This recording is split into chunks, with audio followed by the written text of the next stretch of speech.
திரு விஜய் அவர்கள் இன்றைக்கு எடுத்து வைச்சிருக்கக்கூடிய இந்த ஸ்டெப் ரொம்ப அபரிதமான அபாயகரமான ஸ்டெப்னு தான் நம்ம சொல்லணும். தமிழ்நாட்டு மக்களுக்குன்னு எப்பவுமே ஒரு எமோஷனல் வேல்யூஸ் ஒன்று இருக்குது. நம்மளுடைய குடும்ப அமைப்பே எப்பவுமே தாய் தகப்பன் கட்டின மனைவி கணவர் பிள்ளைகள் அப்படிங்கிறத தாண்டி நம்ம வேற எதையுமே சிந்திக்க மாட்டோம். விஜய் அந்த நடிகை இவங்க தான் அப்படின்னு சொல்லி கார்ல கூட்டிட்டு வர்றதை எப்படி பாக்குறது? கெட்டாலும் மேன்மக்களேன்னு ஒரு விஷயம் இருக்குது.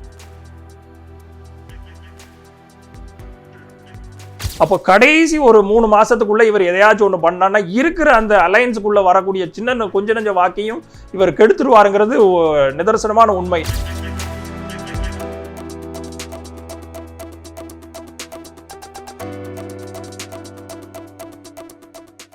வணக்கம் சார். வணக்கம். நடிகர் விஜய் அவர்கள் நேற்று ஒரு திருமண நிகழ்வில் ஒரே காரில் ஒரே ட்ரெஸ் போட்டுட்டு நடிகை த்ரிஷாவோட அந்த திருமணத்துக்கு வந்திருந்தார். ஏற்கனவே அவருடைய மனைவி என்னுடைய கணவருக்கு ஒரு நடிகையோடு தொடர்பு இருக்குது, அது நான் கண்டித்தேன், ஆனால் அவர் கேட்கல, அது தெரிஞ்சதுக்கு பிறகு என்னை ரொம்ப கஷ்டப்படுத்தினார் அப்படின்னு சொல்லி செங்கல்பட்டு நீதிமன்றத்தில் அந்த விவாகரத்து வழக்கு இருக்குது. ஏப்ரல் 20ஆம் தேதி இவர் நேரில் ஆஜராகணும் அந்த வழக்கு குறித்து. இதில் இப்போது நேற்று பகிரங்கமாக அந்த திருமண விழாவுக்கு ஒன்றாக வந்திருக்கிறாங்க. சமூக வலைதளங்களில் இருவேறு கருத்துக்கள். ஒன்று அவருடைய தனிப்பட்ட விவகாரம் அப்படின்னு சொன்னால் கூட, இன்னொரு பக்கம் எலெக்ஷன் வரப்போகுது, இவர் இந்த நேரத்தில் இப்படி பண்ணலாமா, இது பெண்கள் ஓட்டை பாதிக்கும், இதை நாங்கள் விஜய் ரொம்ப நேசித்தோம், விஜய் நம்பணும் அப்படின்னு சொல்லி தாவேக்காவில் இருக்கக்கூடிய பெண்கள் கூட அவருக்கு எதிரான கருத்துக்களை பதிவெடுத்தது பார்க்க முடியுது. இந்த விவகாரம் குறித்து உங்களுடைய பார்வை என்ன? நீங்கள் சொன்னது மாதிரியே தான். தனிப்பட்ட ஒரு விவகாரத்தை நம்ம எடுத்து பேசுகிறதே முதல்ல அசிங்கம்னு நினைக்கிறேன். என்னை பொறுத்தளவுக்கு பொலிட்டிக்கல் டொமைனில் இதெல்லாம் பேச வேண்டிய அவசியம் இருக்குதான்னு கேட்டிங்கன்னா இல்லவே இல்லை. ஆனால் ஒரு தலைவராக பெண்களுக்கான மரியாதையை, பெண்களுக்கான சுயமரியாதை, பெண்களுக்கான ஒரு பாதுகாப்பை நான் உறுதிப்படுத்திட்டு தான் இந்த சமூகத்துக்கு வருகிறேன் அரசியல் பண்ணுறதுக்கு அப்படின்னு சொல்லக்கூடிய திரு விஜய் அவர்கள் இன்றைக்கு எடுத்து வைச்சிருக்கக்கூடிய இந்த ஸ்டெப்பு ரொம்ப அபரிதமான அபாயகரமான ஸ்டெப்புன்னு தான் நம்ம சொல்லணும். ஏன்னா நீங்கள் முன்னமே சொன்ன மாதிரி இதை தனி நபர் ஒழுக்கம் எல்லாருக்கும் முக்கியம். அது அரசியலுக்கு அப்பாற்பட்டு அவர் எலெக்ஷனுக்கு வர்றாரு, அதனால இன்னைக்கு காமிச்சது குற்றமா பிழையா அப்படின்னு கேட்டிங்கன்னா இது மாதிரி எப்பவுமே பண்ணக்கூடாது. 25 வருஷ காலமாக உங்கள் கூட குடும்பம் நடத்தி உங்களுக்கு 2 பிள்ளைகளை பெற்று அந்த பிள்ளைகளும் பதின்மை பருவத்தை அடைஞ்சு அதுகளும் கல்யாண வயசுக்கு ஒரு பிள்ளைகளை வைத்து கொண்டு 50 வயசு நெருங்குற 50 வயசை தாண்டின ஒரு மனிதர் தான் தாய் தகப்பனை ஓரந்தள்ளி விட்டு, தான் கெட்டின பொண்டாட்டியை ஓரந்தள்ளி விட்டு, தான் பெத்து வளர்த்த பிள்ளைகளை ஓரந்தள்ளி விட்டு இவ்வளவு பெரிய ஒரு அசிங்கமான ஒரு செயல்களை பண்றது தமிழ்நாட்டு மக்களுக்குன்னு எப்பவுமே ஒரு எமோஷனல் வேல்யூஸ் ஒன்று இருக்குது. நம்மளுடைய குடும்ப அமைப்பே எப்பவுமே தாய் தகப்பன் கட்டின மனைவி கணவர் பிள்ளைகள் அப்படிங்கிறத தாண்டி நம்ம வேற எதையுமே சிந்திக்க மாட்டோம். ஈவன் நார்மலாக ரோட்டில் இருக்கக்கூடிய 5க்கும் 10க்கும் பொழப்பு நடத்துகிறவங்க கூட தான் பிள்ளைகளை அவ்வளோ கண்ணிய குறைவாக எந்த இடத்துலையும் விட்டு கொடுத்துடக்கூடாதுங்கிறதுல கண்ணும் கருத்துமாக இருக்கக்கூடிய சமூகம் தமிழ் சமூகம். அதனால தான் நம்ம எவ்வளோ பெரிய சமுதாயம், நாகரிக சமுதாயத்துக்கு போனால் கூட இன்னும் நம்மளை தமிழ் கல்ச்சர் அவ்வளோ ஒரு பிடிப்பாக இருக்கிறதுக்கு காரணம் நம்மளோட வேல்யூஸ் அண்ட் ஈத்தோஸ் தான். இந்த ஒரு விஷயத்தை மட்டுமே தமிழக மக்கள் ஏற்றுக்கொள்வாங்க அப்படின்னு கேட்டிங்கன்னா இதற்கு பல்வேறு உதாரணங்களை சொல்லுவாங்க. ஏன் அந்த தலைவர் பண்ணலையா, இந்த தலைவர் பண்ணலையா? நான் கூட ஒரு வீடியோ பார்த்தேன், ஒரு பெண்ணு சொல்லுது, அவ கிடக்கிற அந்த 25 வருஷம் வாழ்ன அந்த பெண்மணியை பார்த்து அவர்களுடைய கட்சியில வெர்ச்சுவல் வாரியர்ஸாக இருக்கக்கூடிய இந்த என்ன சொல்றது, அது களங்கம் தான் சொல்றேன். இவர்களை வெர்ச்சுவல் வாரியர்ஸ் இவர் வேணா அடைமொழி வச்சுக்கலாம். நான் தற்கூரிங்கிற வார்த்தையை மிச்சவங்க யூஸ் பண்றதுலாம் நான் என்னைக்குமே அதை விரும்பினது கிடையாது. ஏன்னா அவங்களும் நம்ம தமிழ் சமூக பிள்ளைகள்னு. ஆனா அந்த வீடியோலாம் பார்த்ததுக்கு அப்புறம் தற்கூரின்னு கூப்பிடுறதுல நிஜமாவே பெருமைப்படணும்னு நினைக்கிறேன். என்னைய பொறுத்தளவுக்கு தாவேக்காவை ஒரு சேர்ந்த இந்த மாதிரி வெர்ச்சுவல் கலீஜான இந்த ஆட்களை ஒட்டுமொத்தமாக நீங்க தற்கூரினே கூப்பிட்டு அடையாளப்படுத்துங்கள் தான் சொல்றோம். அப்போ இவர்களை போன்ற இந்த சிந்தனைகளை ஒரு தலைவன் எப்படி உருவாக்குறான் பாருங்க. தான் கெட்டின பொண்டாட்டியே வெர்ச்சுவல் வாரியர்ஸ் கூப்பிடக்கூடிய அவங்களுடைய கட்சிக்காரர்கள் அவ்வளவு தரம் தாழ்ந்து அவ போனா கிடக்கிற நாங்க அத்தனை பேரும் உங்களுக்கு பொண்டாட்டியா வரோம், எப்படிமா அத்தனை பேர் பொண்டாட்டியா வர முடியும்? அப்போ தமிழ்நாட்டினுடைய ஒரு மரபு சார்ந்த ஒரு அறத்தின் சார்ந்து நிற்கக்கூடிய ஒரு பிள்ளைகளை எவ்வளவு ஒரு கேவலமான ஒரு பொசிஷனிங்ல ஒரு தலைவர் வைக்கிறான்னு பாருங்க. அப்போ இவ்வளவு பெரிய அராஜகம் இந்த தமிழ் சமூகத்தில் நடக்கும் போது கூட அந்த தலைவன் வாயே திறக்கல. சரி, நீ வாயை திறக்கல, நீ எப்பவுமே வாயை திறந்தது கிடையாது. நீ உன்னைய பார்க்க வர்ற ஆட்கள் அத்தனை பேரும் விழுந்து ரோட்ல இறக்கும் போது கூட நீ வாயை திறக்க மாட்ட, ஒரு இரங்கல் அறிக்கையை கொடுக்க மாட்ட அப்படின்னா நீ என்ன விதமான மூர்க்கத்தனமான ஒரு மனுஷங்கிறத தமிழ் சமூகம் பார்த்து கொண்டே தான் இருக்கு, சைலண்டா பார்த்துக்கிட்டு இருக்கிறாங்க. இதை வந்து ஓட்டா மாறுமா, அதான் அது எல்லாமே அவர்கள் தமிழ் சமூகத்தினுடைய தமிழ் பிள்ளைகளும் சரி தமிழ் குடும்பத்தார்களுக்கும் எப்போ ஓட்டு போட போடணுமோ அது யாருக்கு போடணும், எது சார்ந்து போடணும், கொள்கை சார்ந்து போடணுமா இல்ல மதம் ஜாதி சார்ந்து போடணுமாங்கிற தெளிவான ஒரு அரசியல் சித்தாந்த புரிதல் இருக்கிறதுனால தான் இந்த நிமிஷம் வரைக்கும் பாரதிய ஜனதா கட்சியோ சங்கிகளோ இன்னும் போராட வேண்டி இருக்குது. அவர்களால் மதத்துல 80,000 கோயில்களுக்கு மேல இருக்கக்கூடிய தமிழ்நாட்டில் இன்னும் மத அரசியல் பண்ணி மதத்து சார்பா இருக்கக்கூடிய மக்களை பிரித்து ஓட்ட வாங்க முடியல. ஏன் வாங்க முடியல? அப்போ நம்மளுடைய கல்ச்சர் ஒன்று, நம்மளுடைய பேஸ் வேற மாதிரி அறம் சார்ந்து சிந்திக்கக்கூடிய மக்கள்கிட்ட நீ ஒரு கல்ட் ஃபாலோவர்ஸை கொண்டு போற. இன்னைக்கு அதற்கு நேர் ஒரு எக்ஸாக்டா பீக் ஆஃப் த மவுண்டன் மாதிரி மலையினுடைய உச்சில எப்படி ஒரு நிற்கும் போது ஒரு சிலிர்ப்பு இருக்கும், அது மாதிரி அவர் சிலிர்த்து கொண்டு நிற்கிறார். யார் கூட தான் மனைவி அப்ளிகேஷன் ஃபைல் பண்ணிட்டாங்க, அதுக்கு உண்மையா தப்பா தவறா வீட்டுக்குள்ள என்ன நடந்துச்சுங்க அந்த டைசெக்ஷன்ஸ்குள்ள நம்ம போறது குற்றச்சாட்டு உண்மையாயிருச்சுல்ல. பாதி குற்றச்சாட்டு உண்மைங்கிறது 21ல இருந்து பல்வேறு சூழ்நிலைகள்ல எல்லா சமூக ஊடகத்திலையும் இருக்கத்தான் செய்யுது. அவருடைய மனைவி தனியாக இருக்கிறார், அவர்களுடைய பிள்ளைகளுடைய கான்வெகேஷன்ஸ்க்கு அவர் போறதில்லை, அதே மாதிரி அவர் தாய் தகப்பனை தனியாக வச்சிருக்காங்கிறது இது பொது சமூகத்தில் இருக்கக்கூடிய விஷயம்தான். இன்றைக்கு அப்ளிகேஷன் வந்து ஃபைல் பண்ணனால மட்டுமே திரு விஜய் வந்து பொது சமூகத்தில் அம்பலப்பட்டு நிற்கிறார் அப்படிங்கிறது இல்லை. ஒரு மனைவி வந்து நாகரிகமாக ஒரு நடிகையோடு தொடர்பு இருக்கு, ஆனால் வந்து பேரை சொல்ல விரும்பலை, ஏன்னா அது நான் படத்தை எனக்கு விரும்பலைன்னு சொல்லி ரொம்ப நாகரிகமாக சொல்கிறாங்க. ஆனால் வந்து விஜய் அந்த நடிகை இவங்க தான் அப்படின்னு சொல்லி காரில் கூட்டிட்டு வர்றதை எப்படி பார்க்கறது? கெட்டாலும் மேன்மக்களேன்னு ஒரு விஷயம் இருக்குது. திருமதி சங்கீதா விஜய் அவர்கள் வந்து உள்ளபடி இப்போது வரைக்கும் அவர் சங்கீதா விஜய் தான், டிவோர்ஸை ஃபைல் பண்ணி அது கிராண்ட் ஆகிற வரைக்கும்னு வச்சுக்கோங்க. அப்போது இது ஒரு ட்ரெண்டாக மாற்றக்கூடிய முயற்சி இருக்குது பாருங்க. இதுக்கு முன்னாடி ஒரு நடிகர் வந்து ஒரு அதே இடத்துல ஒரு பெண்மணி அந்த நடிகர் மேலே குற்றம் சாட்டுறார். அவரும் அவர் கூட இருக்கிற யாருன்னு வந்து பட்ட வருத்தனமா இதே பட்டு வேட்டி பட்டு சட்டை கோல்டு கலரு. அப்போ நாங்க இங்க அரசியலுக்கு உள்ளுக்கு வர்றோம் சரி, நாங்க சினிமா துறையில இருக்கிறவங்க சரி, யார் மேல குற்றம் சாட்டுறீங்களோ நாங்க 2 பேரும் பேரா பட்டு வேட்டை பட்டு சட்டை போட்டு நாங்க வந்து நிப்பாட்டி நாங்க யார் கூட இருக்கோங்கிறத பட்ட வருத்தனம் பண்ணுவோம்.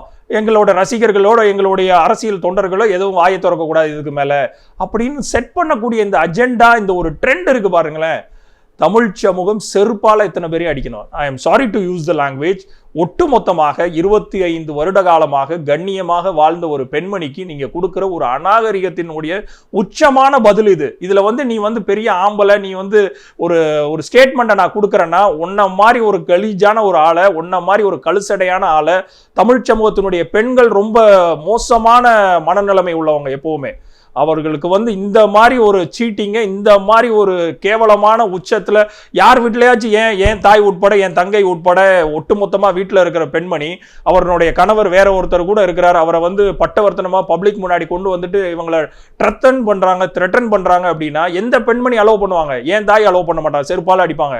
என் தகப்பர் அப்படி ஒன்று பண்ணியிருந்தாருன்னா, என் தங்கை என் மச்சான் அப்படி பண்ணியிருந்தாலும் செருப்பால அடிப்பாங்க. அப்போ அவ்வளவு கண்ணியமான இந்த தமிழ் சமூகத்துக்குள்ள இப்பேற்பட்ட ஒரு அநாகரிகமான செயலை செய்து அதற்கு நான் வந்து என் மனைவிக்கு ஒரு ஸ்டேட்மெண்ட்டை கொடுக்குறேன், அவ எப்படி ஒட்டுமொத்தமாக அந்த 14 பக்கத்துல ஃபைல் பண்ண மாதிரி ஓகே நாங்க இந்த நடிகை பேரெல்லாம் நான் சொல்றது இல்லை அப்படின்னு சொன்னா கூட நான் சொல்லி காமிக்கிறேன், ஏன் உலகத்துல நான் சொன்னா யார் என்னைய கேட்க போறா அப்படிங்கிற அந்த ஒரு தலைவனாக நீ வந்துட்டு பண்ற பாத்தீங்களா, அதை தமிழ் சமூகம் கண்டிப்பாக சீரியஸான அக்கௌண்ட்டுக்கு எடுக்கும். இதை வந்து யாருமே பண்ணக்கூடாது. அது பொது வாழ்க்கையில இருக்கிறவனோ பொது வாழ்க்கையில் இல்லையோ, even though infidelity is not a crime அப்படின்னா கூட இந்தியாவினுடைய அரசியலமைப்பு சட்டம் நீங்கள் வந்து இயற்கைக்கு மாறாக, அதாவது நம்ம குடும்பத்தினுடைய இதுக்கு அப்புறம் தனிப்பட்ட விருப்பம் இல்லையா, ஒரு பெண்ணை பிடிக்கலங்கிறது ஒரு மனிதனுடைய தனிப்பட்ட விருப்பம் இல்லையா? கொலை பண்றதும் தனிப்பட்ட விருப்பம் தாங்க. எனக்கு எவனோ ஒருத்தன் இடைஞ்சல் பண்றான், கொலை பண்றதும் என் விருப்பம் தான். எதுக்கு ஒரு சட்டம்னு ஒன்று ஃபார்ம் பண்ணியிருக்கோம், ஆனால் இதுக்கு ஃப்ரேம் ஒர்க் கிடையாது. இல்லீகல் அஃபேர்ஸ் வந்து இல்லிசிட்டான அஃபேர்ஸுக்கு உங்களுக்கு வந்து ஒட்டுமொத்தமாக நீங்கள் வந்து சட்டத்தின்படி நீங்கள் விடுதலை பண்ணுறீங்க அப்படிங்கிறத நம்ம ஆர்டிக்கிள் வந்து தெளிவாக இப்போ காமிச்சிருக்குது. Illicit affair is not a crime, but அறம்னு ஒன்று இருக்குது. சாப்பாட்டை வந்து வலது கையில் சாப்பிடணுங்கிறது ஒரு ப்ராக்டிஸ், ஒரு பேசிக் எட்டிகேட். நான் இடது கையால் தான் சாப்பிடுவேங்கும் போது அவனை ஒன்றும் பண்ண முடியாது இல்லையா? இடது கையால் தான் சாப்பிடுவேங்கிறன்னு அவன் அப்படித்தான். அப்போ அவன்கிட்ட இருந்து வலது கையால் சாப்பிட்றவன் தூரம் நினைக்கணும். அப்போ தமிழ் சமூகம், தமிழ் பெண்மணிகள் இடது கையால் தான் நான் ஒரு டீல் பண்ணுவேன், என் குடும்பத்தை இடது கையால் மட்டும்தான் நான் இவங்களை அத்தனை பேரையும், திருமதி சங்கீதாவை, என் பிள்ளைகள் 2 பேரை, எங்கள் அப்பா அம்மாவை இடது கையால் தான் பண்ணுவேன். ஆனால் யாரை நான் வேற மாதிரி டீல் பண்ணுமோ அவங்கள நான் வலது கையால் அரவணைப்பேன் அப்படிங்கிறது இந்த இடத்துல எந்த பெண்மணியும் நம்மளுக்கு புரியுது. பட்டு வேட்டை பட்டு செட்டை கட்டி ஒன்றா வந்த பெண்மணியை நான் வலது கையால் தான் அரவணைப்பேன் அப்படின்னா ஒட்டுமொத்த தமிழ் சமூகம் இதற்கு ஒரு சரியான பதிலடியை கொடுக்கும். அதில் மோஸ்ட்லி தமிழ் சமூகத்தினுடைய பெண்கள் இதற்கான விடையை கண்டிப்பாக, ஒவ்வொரு வீட்லையும் விஜய் இருக்கிறாருங்கிறல்ல, அந்த விஜயையும் சேர்த்து தமிழ் சமூகம் இனிமேல் செருப்பால் அடித்து திருத்தம். இவனையா நீ ஒட்டுமொத்த தலைவராக ஏற்றிருக்க போறன்ட்டு அதை பொறுத்து இருந்து இந்த தமிழ் சமூகம் பார்க்கணும். அதுக்கான ரிசல்ட்டை கண்டிப்பாக 2026 மட்டும் இல்லை, தேர்தலுக்கு அப்பாற்பட்டு ஒரு தலைவனாக விஜய் இனிமேலும் அவர் அம்பலப்பட்டு போய் நிற்கிறார். இனிமேலும் அவர் தலைவருங்கிற தகுதியை இழந்துட்டார் அப்படிங்கிறது தான் இந்த ஒரு விஷயத்து மூலியமா நம்ம பார்க்கணும். ஆனால் நான் முன்னமே சொன்ன மாதிரி தான், தனிப்பட்ட ஒருத்தனுடைய வாழ்க்கைக்குள்ள நம்ம போய் டீப்பா டைவ் பண்ண வேண்டிய தேவையில்லை. பொது சமூகத்துக்கு விஷயம் இவ்வளவு தூரம் வந்ததுக்கு அப்புறம் இதை எச்சரிக்கையாக நம்ம தமிழ் பிள்ளைகளுக்கு கொடுக்க வேண்டியது நம்மளுடைய கடமையா இருக்குது. அதனால இந்த டாபிக்கை நம்ம இந்த சமயத்துல பேச வேண்டியது அறமாவும் இருக்கு ஃபீல் பண்றேன் நான். இப்போ இந்த விவகாரத்தை தொடர்ச்சியாக விஜய் எடுக்கக்கூடிய முடிவுகள் அரசியல் சார்ந்தும் சரி, தனிப்பட்ட வாழ்வும் சார்ந்தும் சரி, எடுக்கக்கூடிய முடிவுகள் தவறாக இருக்குது அப்படிங்கிற ஒரு கருத்தையும் சொல்கிறாங்க. குறிப்பாக அந்த நடிகை சொல்லும் பொழுது விவாகரத்து கேட்கும்போது தனிப்பட்ட பிரச்சனை அப்படின்னாங்க. ஆனால் உடனடியாக பொதுவெளியில் அந்த நடிகையோடு வர்றது அவருடைய ரசிகர்களே, அவருடைய தொண்டர்களே ரொம்ப காயப்படுத்தியிருக்குன்னு சொன்னாங்க. நேற்று சமூக வலைதளங்கள் முழுவதுமே தாவேகாவுடைய தொண்டர்கள், அந்த பெண்கள் கூட எல்லோருமே, பெண்கள் ஆண்கள் எல்லோருமே சொல்கிறாங்க, இவர் விஜய் இப்படி பண்ணுவாருன்னு நினைக்கவே இல்லைன்னு சொல்லி இது போன்ற கருத்துக்களை நம்ம பார்க்க முடியுது. அதனால் இந்த தேர்தலில் இவருடைய இந்த முடிவு ரொம்ப பேக்ஃபயர் ஆகுமா அவருக்கு? கண்டிப்பாக. நான் அது முன்னமே சொன்ன மாதிரி தான், தமிழ் சமூகத்துக்குன்னு ஒரு அறம் இருக்குது, தமிழ் சமூகத்துக்குன்னு ஒரு ஃபேமிலி எமோஷன்ஸ் இருக்குது. நம்ம வீட்டில் ஒரு சின்ன ஒரு குழந்தையிலேருந்து பெரிய தாய் தகப்பன் வரைக்கும் யார் ஏதாவது ஒரு விஷயத்தில் ஒரு சங்கடப்பட்டு நின்னா கூட ஒட்டுமொத்தமாக குடும்பமாக அவர்களுக்கு அந்த விஷயங்கள் இருக்குது இல்லையா, அதற்கான ரெஸ்பான்ஸ் நம்ம கொடுக்கறது, அதற்கான அந்த ஃபேமிலி வேல்யூஸ்னு ஒன்று இருக்கிறத என்றைக்குமே நாம் விட்டு கொடுக்க மாட்டோம். அப்போது ஒவ்வொரு விஜயும் இருந்தால் கூட விஜய்க்கும் ஒரு பொண்டாட்டி இருக்குது, விஜய்க்கும் ஒரு புருஷன் இருக்கிறான் வீட்டுக்குள்ளே. அப்போது என் வீட்டில் இருக்கிற ஒவ்வொரு வீட்லையும் விஜய் அதுக்காக நீ பண்ணுற எல்லா கலுசடத்தனத்துக்கும் எல்லா வீட்லேயும் அப்ரூவ் பண்ணுவாங்க, உன்னை அக்செப்ட் பண்ணுவாங்கன்னு நினைக்கிறதே ஒரு சைக்கோத்தனமான விஷயம். நான் எது வேணாலும் பண்ணுவேன், ஏன்னா நான் பொது சமூகத்தில் நான் உங்களை நடித்து உங்களை குதூகலிக்க வச்சிருக்கிறேன், அதனால நான் பொது சமூகத்தில் எதை வேணாலும் நான் பண்ணுவேன், அதை எல்லாத்தையும் நீங்கள் ஃபாலோ பண்ணணும்னா அடிமுட்டாளாக இருக்கிறவன் உன்னை ஃபாலோ பண்ணுவான். இந்த தற்குறின்னு சொல்கிறோம்ல, அந்த தற்குறியிலே ஒரு சில பெர்சன்டேஜ் இருக்குது.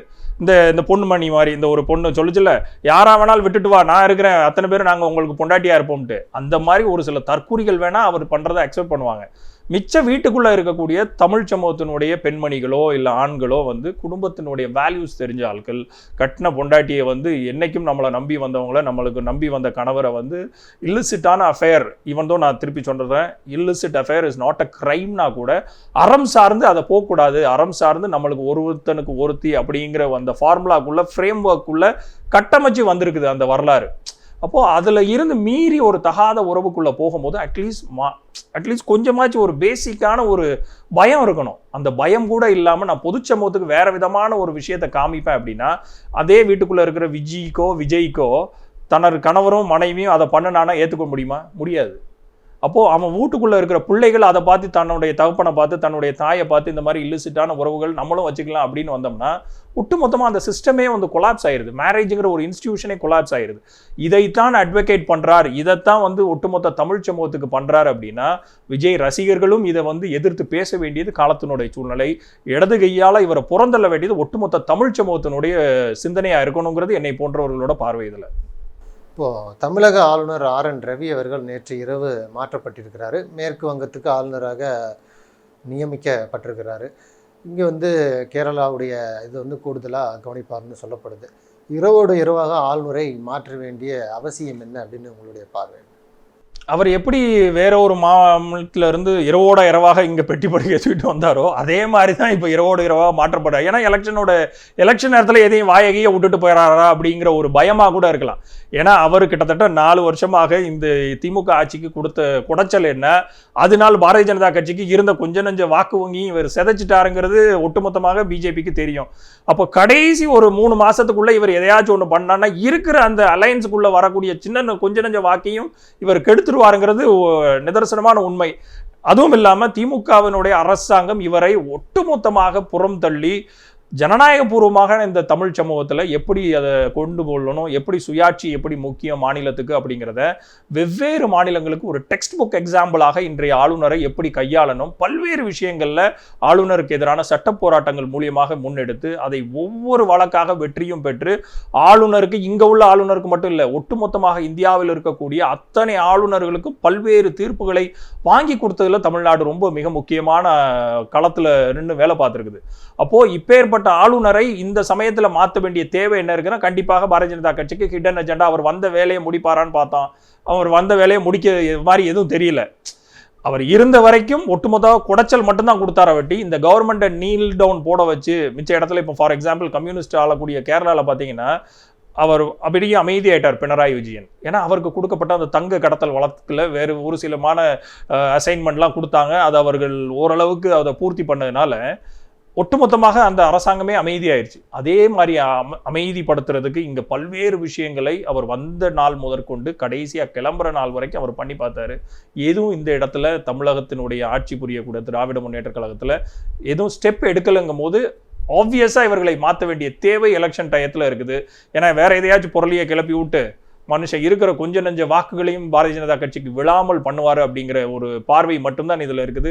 மிச்சபடி அவர் இருந்ததுனாலையும் எந்த பிரயோஜனம் இல்லை, இப்போ போறதுனாலையும் எந்த பிரயோஜனம் இல்லை. ஏன்னா தமிழ்நாடு ரொம்ப வருத்தமா இருப்பார்.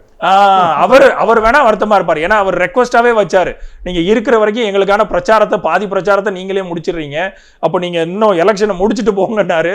ஒருவேளை அவரை டிசப்பாயிண்ட் பண்றதுக்கு கூட இதை மாத்தினதா இருக்கலாம்.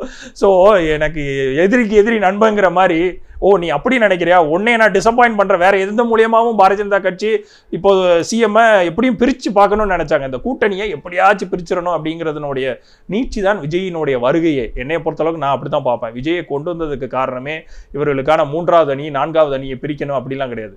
ஒரு காங்கிரஸை திமுகவினுடைய கூட்டணியிலிருந்து பிரித்து கொண்டு வரதுக்குரிய ஒரு அசைன்மெண்ட் மட்டும்தான். அந்த அசைன்மெண்ட் முடியாமல் போயிருச்சுங்கும் போது ஆட்டோமேட்டிக்காக இவர்களுடைய தேவை நிச்சயமாக பூர்த்தி செய்யாம இருக்கிறாரு விஜய் அவர்களும் ஆளுநர் அவர்களும். அப்போ வேற என்னத்துக்கு அவங்க 2 பேரையும் வச்சு என்ன பண்றது? அப்போ விஜய் எப்பா நீனும் உன் ஸ்டேட்மெண்ட்டை நீ கொடுப்பா அப்படின்னு அவர் நேற்று ஒரு ஸ்டேட்மெண்ட், எல்லாரும் அலையன்ஸ் வேற பக்கம் வைக்கானா அவர் அலையன்ஸ் வேற பக்கம் வைக்கிறாரு. என்ன அப்போ ஒட்டுமொத்தமாக ஆர்.என். ரவி இருந்தும் ஒரு பிரயோஜனம் இல்லை, இல்லையும் ஒரு பிரயோஜனம் இல்லை. ஆனால் நீங்கள் சொன்ன மாதிரி ஒட்டுமொத்தமாக சிஎம்முக்கு வேணால் இது டிசப்பாயின்மெண்ட்டாக இருக்கலாம். அவர் ஓவர்னு சொல்லி ஒரு விஷயத்தை முடிச்சு வைக்காங்கன்னா இதையும் மொத்தமாக இதை முடிச்சுட்டு கிளப்பி உள்ளா 2வது ஆட்சி காலத்தில் ஆர்.என். ரவியை கிளப்பி உள்ளான்னு நினச்சிருப்பாரு. முன்னமே கிளம்ப வேண்டிய சூழ்நிலை. பட் இதை விட மோசமான ஒரு கவர்னரை அடுத்த திமுகவினுடைய ஆட்சி அதிகாரத்தில் வரும்போது, இன்கேஸ் திமுக அடுத்த 2026 உள்ள ஆட்சி அமைக்கிறார்கள் அப்படின்னா ஆர்.என். ரவியை விட 10 மடங்கு மோசமான ஆட்களை உள்ளுக்கு இறக்கிறதுக்குரிய வாய்ப்புகள் இருக்கும். பட் அதையுமே சிஎம் அவர்களுடைய அந்த சுயாட்சி தத்துவம் மக்களாட்சி தத்துவத்தில் படி அவர் பயணப்படுறது ஃப்ரேம் ஒர்க் படி, கான்ஸ்டியூஷனல் ஃப்ரேம் ஒர்க் படி பயணப்படக்கூடிய ஒரு ஆட்சி. நம்ம ஒன்றுமே சொன்ன மாதிரி தான் தமிழ்நாடு எல்லா ஆளுநர்களுக்குமான சட்டத்திட்டங்கள் எப்படி இருக்கணும், பல பில்களில் எப்படி அவர் உறங்கி கொண்டிருந்ததை எப்படி சுப்ரீம் கோர்ட்டில் அணுகி அதற்கான ஒரு தீர்வை பெறணும் அப்படிங்கிறத சொல்லிக் கொடுத்த ஒரு மாநிலம் அப்படிங்கிற போர்வையில் கண்டிப்பாக எந்த ஆளுநர் எப்பேற்பட்ட ஆட்களை பாரதிய ஜனதா கட்சி உள்ளுக்கு விட்டாலும் அதை தீவிரமாக களமாடும் அப்படிங்கிறத நிதர்சனமான உண்மை. நன்றி. நிறைய நல்ல தகவல்களை நேரில் சொல்லியிருக்கீங்க. உங்களுடைய நேரத்துக்கு நன்றி.